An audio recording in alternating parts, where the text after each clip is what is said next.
Olá, flores e talos, sejam bem-vindas, sejam bem-vindos ao meu canal. Há muito tempo que eu queria vir aqui mostrar para vocês algumas coisas sobre o preparo de plantas medicinais. E para isso eu queria começar do básico.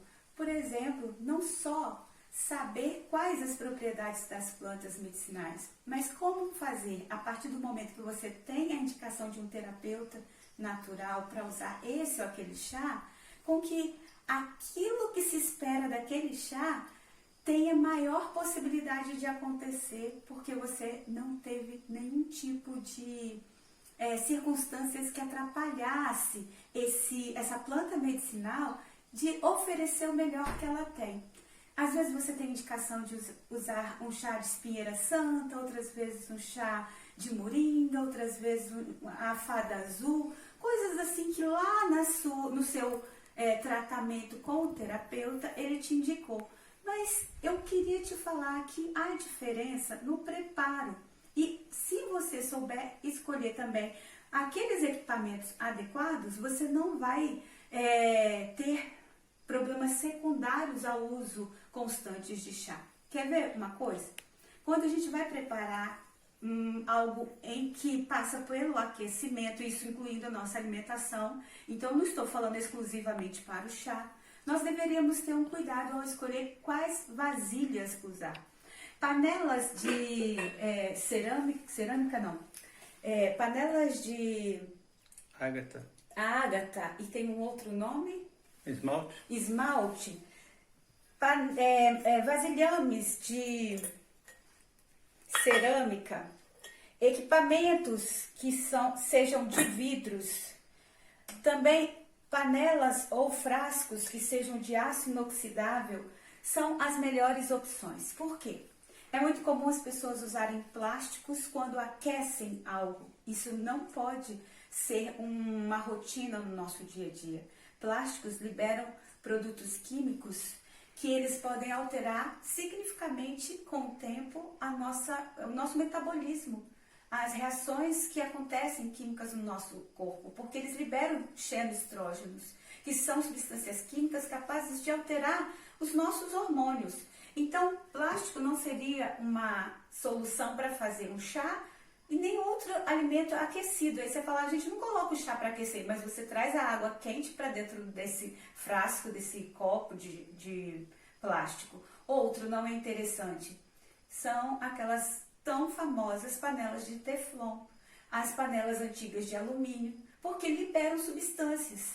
A panela de alumínio libera um metal tóxico. O alumínio ele pode, com o passar do tempo, desenvolver doenças gravíssimas. E a panela de teflon libera teflon, que pode ser um poluente a mais, uma toxina a mais no seu organismo.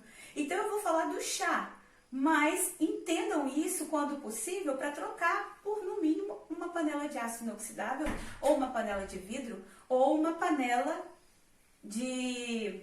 Tô fugindo o nome aqui. Cerâmica? Cerâmica não, essa daqui sim. O nome. Ágata. Ágata, esmalte, perdão, gente. É porque a gente fica querendo passar informação e eu fiquei um pouco tensa aqui. Mas vamos imaginar que nós vamos preparar o nosso chá. A partir do momento que a gente já sabe a escolha de uma boa panela, eu vou usar então uma medida padrão que a gente costuma usar, é uma xícara de chá para fazer em cada vez. Mas você às vezes pode ser que vai fazer uma quantidade maior, porque o seu terapeuta prescreveu 3 vezes ao dia. Ah, Lu, eu tenho que fazer o chá e tomar? Não, eu posso preparar o chá, colocar numa garrafa térmica, ou eu posso colocar dentro da geladeira. Até 24 horas depois do preparado pronto, eu posso tomar, porque mantém ali as propriedades e não oxidam, desde que ou eu coloco num frasco térmico, ou eu coloco dentro da geladeira. E aí, então, eu pego, vamos dizer que eu vou fazer uma medida apenas para usar agora. A cada 150 ml, a cada 150, 170 ml de água, eu vou usar da planta cerca de 5 gramas. 5 gramas é um pouco menos do que a colher de sopa. É um pouco mais do que a colher de chá. Para quem entende de medida, é a colher de sobremesa. Mas você está sair do outro lado, não sabe nem qual é de chá, nem de sopa, acha que a de sopa é aquela de pegar arroz, sei lá.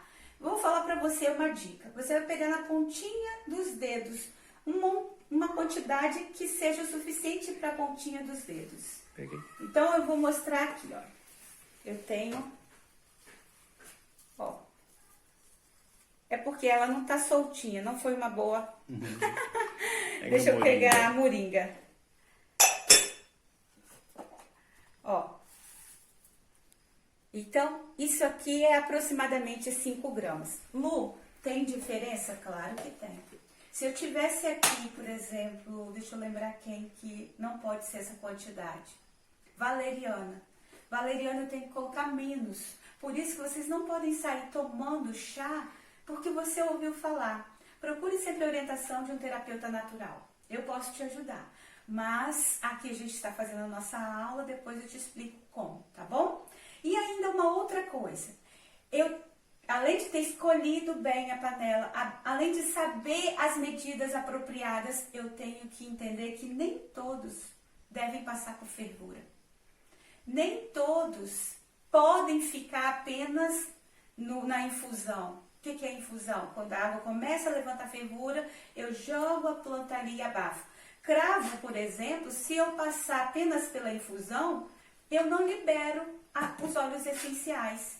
O que são os óleos essenciais? São os aromas das plantas medicinais, as plantas aromáticas, elas possuem dentro ali da sua composição óleos com propriedades medicinais. A gente costuma comprar até óleo essencial de orégano, óleo essencial de cravo, mas nós podemos nos beneficiar da aromaterapia natural mesmo, desde que a gente saiba fazer. Mas não é só porque tem óleo essencial, porque hortelã tem óleo essencial e é fininho. Então eu tenho que saber outras coisas. Eu posso fazer infusão, que é apenas o quê? A água levanta a fervura, dá aquelas bolhazinhas bem delicadas, ainda não ferveu. Quando a água começa a aquecer, que sai uma bolha pequenininha e sobe, várias bolhas bem miudinhas e sobem, está na hora de eu desligar. É uma planta delicada, moringa, hortelã, deixa eu lembrar uma outra aqui que é bem delicada, sálvia, manjericão, orégano, clitória, que é a fada azul, que está sendo o maior bafão agora que nós temos aqui em casa e a gente leva para os nossos pacientes, eles ficam felizes. É bem suave, é bem delicada, pétalas, folhas que você segura e elas são frágeis. Nós nunca fervemos, nós deixamos a água levantar a fervura, colocamos a quantidade da erva aqui na xícara ou em um outro vasilhame e jogamos a água ali e abafamos. Lu, eu posso fazer o seguinte? Deixar a água levantar a fervura, pegar a planta medicinal e jogar ali? Pode. Você desligou? Pode. Mas nunca esqueça de abafar. Ou com pires, ou com uma tampinha. Por quê? Porque o abafar é importante. Você sabe, Rogério? Sim. Sim, eu já te expliquei, não foi? Porque se você não abafar, aquela fumaça que acaba levantando ali pela situação do calor, aquela fumaça ela vai levar propriedades medicinais da planta. Você vai desconcentrar, você vai ter menos produtos fitoquímicos, que são as substâncias químicas daquela planta medicinal, aqui no seu chá, porque você perdeu para o ambiente. Aí você fala, então é bom que eu faça uma aromaterapia. Sim, é bom que você está fazendo uma aromaterapia. Mas às vezes você está precisando agora de encaminhar isso para dentro do seu corpinho. Então, abafar é um processo importante para não perder óleos essenciais, para não perder a própria propriedade química em si da planta que você está preparando. Mas isso quando é que eu faço essa questão de não ferver e abafar? Plantas delicadas. Quando é que eu fervo? As plantas que são mais resistentes. Talvez vocês não conheçam, mas pacientes meus são muito comuns eu prescrever mulungu. O mulungu ele é excelente ansiolítico. A gente fala que é o Rivotril da natureza. Mas não saia comprando um mulungu e fazendo aí na sua casa, que você pode não ter a habilidade, o conhecimento e a informação. Mais uma vez, procure um terapeuta natural. Mas também o cravo, também é bem durinho, tá vendo? Ó, o cravo. A folha de louro, que é uma folha que não é fina, é uma folha resistente. Então, flores, talos, raízes, cascas e folhas ou flores que sejam rígidas, que sejam um pouquinho mais firmes, que não sejam delicadas, não vai dar certo. Não que não vai dar certo, mas eu não vou extrair todo o benefício a partir de uma água apenas levantando fervura. No caso de plantas que precisam mesmo um tempo mais para que a água consiga macerar, porque o que é o macerado? É a água permeando, ou seja, entrando por dentro do vegetal e extraindo o fitoquímico. E aí então eu teria que ferver. Então coisas mais resistentes como cravo, anis estrelado, canela, mulungu, folha de louro, eu devo fazer o seguinte: quando eu for colocar água para ferver, eu ponho a concentração que eu preciso aqui. A água começou a ferver mesmo, eu conto 2 a 5 minutos. Vocês não estão entendendo que eu estou toda forrada, né? Tá vindo vento e tá fazendo frio aqui. E eu conto 2 a 5 minutos nesses preparados mais rígidos. E depois eu desligo e não... Aqui, enquanto tá fervendo, eu posso deixar assim, porque senão até pode esburrar. Desligo e novamente eu abafo. Ou eu uso um próprio recipiente aqui para colocar tudo e deixar, desde que aquele produto fique em contato com a água, tá certo? Então a gente pode usar recipientes distintos. A cuia de chimarrão não é específica para chimarrão, mas ela tem que ter esse suporte aqui para não deixar perder pela evaporação. A gente fala aqui pelo arrasto, tá bom? Então eu tenho que sempre abafar. Eu posso usar a prensa francesa. O que é a prensa francesa? Como que a prensa francesa funciona? Eu coloco a planta aqui, venho com a água quente, aguardo 2 minutos para que a água quente entre em contato com a planta medicinal e depois eu vou e dou uma prensa. É bom para plantas que têm óleos essenciais. Mas esse vídeo eu quero que seja bem geralzão, para depois eu voltar em cada coisa dessa e explicar. Inclusive, eu gostaria de explicar que macerar não é apenas macerar quimicamente falando, lá no estudo farmacológico, macerar é apenas colocar a planta em contato com a água. Então, eu posso colocar aqui a clitória, que é a fada azul. Eu coloco água no frasco, coloco a florzinha da clitória, daqui a pouco fica azul. Isso quer dizer que eu já tive um sumo fresco da planta pelo macerado.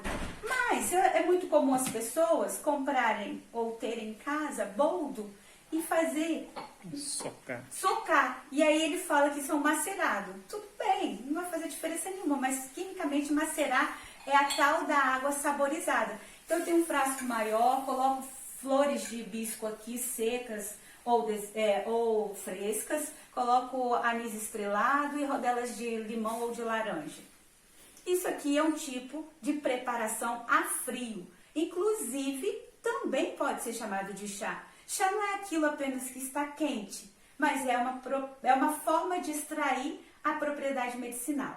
Então, vou fazer o chá, já entendi que o mais rígido eu fervo, que eu tenho que abafar, o mais suave eu deixo a água levantar a fervura, desligo e abafo. E eu posso fazer a água saborizada.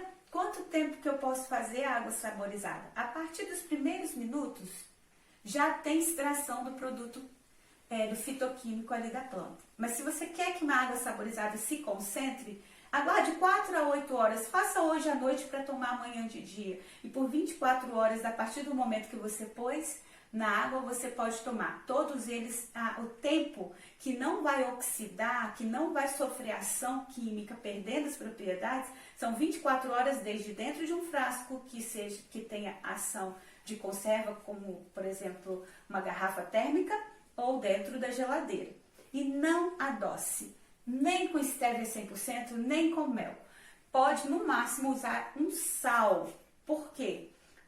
Todo alimento com sabor doce pode comprometer a ação química, mas isso são emoções para um próximo capítulo.